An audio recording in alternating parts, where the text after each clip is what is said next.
This video, we will be using the Quick Reference Card, the Systems Fundamentals Quick Reference Card for Aspen. Quick Reference Card, because if I open my Aspen, it will compromise security for the students. So let's use this as an example, and let's make it a little bigger. When you're in Aspen, if you already watched the basic video that I just made,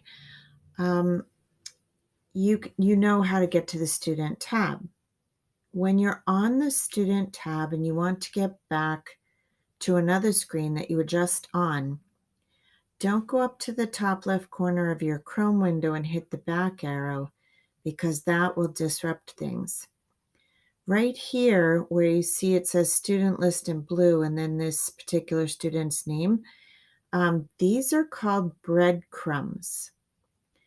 And if you click back on the blue student list, that will get you back to the list of all the students. So that's the best way to go backwards. And if you're here in the student and you want to stay on the student and do look at another screen, you just have to look up and down on the left side. So it's important to remember in Aspen that there's these blue tabs up top that help you navigate. But once you're on something like student, you're going to go down the left side to these side tabs.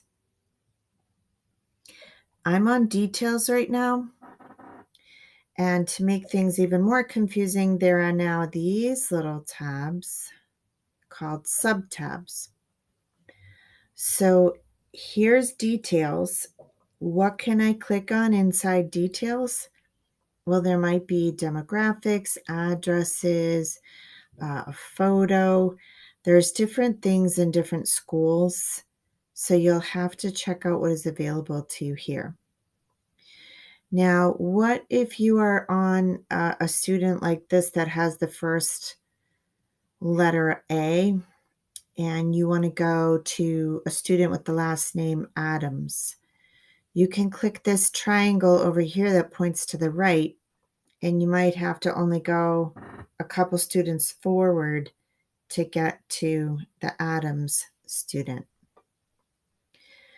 And if you need to get to another student altogether, like way into the alphabet, like a Murphy, click on student list, and right about where these blue buttons are, there will be a drop down, and you can choose the drop down and go to the closest name to Murphy alphabetically.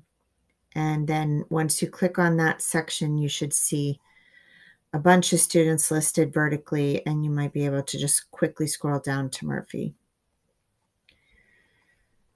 This is what I mean by that. This is the drop down right here where you see Muhammad right here. When you click on that, it would drop down and you would choose the closest name to Murphy to get there. When you're looking at these choices like reports, there's something called queries. We'll come back to that in another video. And you can pretty much rely on this vertical list to mean what you think it means. Like details is the basic details of the students. Contacts is how you contact their parent or guardian. Attendance, you can see their attendance record. Conduct, if there's any behavior logs, they should show up there. Transcript would be report cards. Assessments, there might be grades for different assessments right in there. Schedule is pretty self-explanatory, and documents is where you would find IEPs or any legal paperwork that has to be attached to the student. And we'll pause there for this topic.